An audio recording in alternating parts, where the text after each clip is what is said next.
Welcome everyone, I'm Jordan Sharp with the NBA Draft and Free Agency right around the corner. It's time to start speculating just a little bit as to what we might see come season time in the NBA in both the Eastern and the Western Conference. And while it's tough to predict playoff contenders, it might be easier to take a look and see what speculation is going on with some of the better teams in each conference and look and see what might affect them heading into the month of October. So we'll start in the Eastern Conference, and of course the big news in the Eastern Conference is what will LeBron and Carmelo Anthony do in free agency. Are they going to go other places? Are they going to go right back to New York and Miami? Are they going to both go to Miami?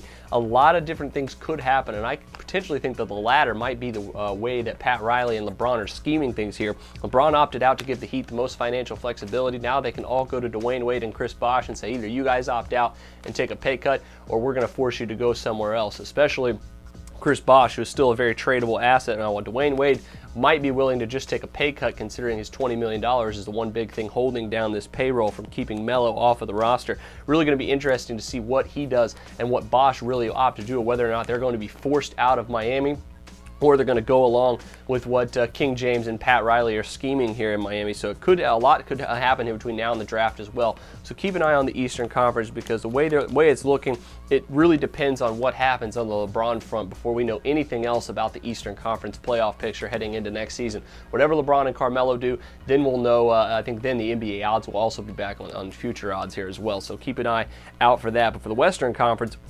looking for things to possibly stay the same here in this next season. The Spurs, I think, will still, no matter what happens, still be the best team in the conference, even if Kevin Love gets traded to the Golden State Warriors. I think the Thunder will still be very good. I think they're due for some pretty drastic measures this offseason to try to get a title within the window of Russell Westbrook and Kevin Durant still being there. But depending on what happens with the Kevin Love trade, if he's traded before the season, the Golden State Warriors might have a very good shot at jumping into that elite tier of Western Conference teams, along with the Clippers, Thunder, and Spurs.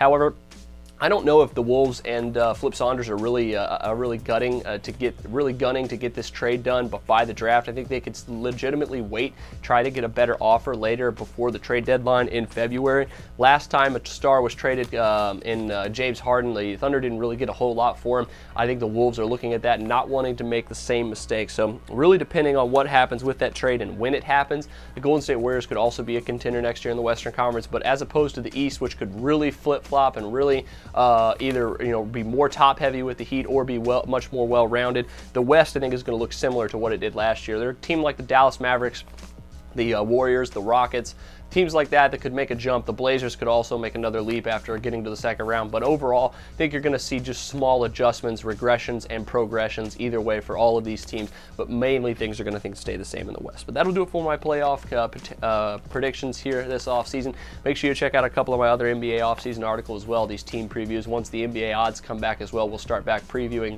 those future odds. But until then, I'm Jordan Sharp, and this has been another edition of the Sharp Pick.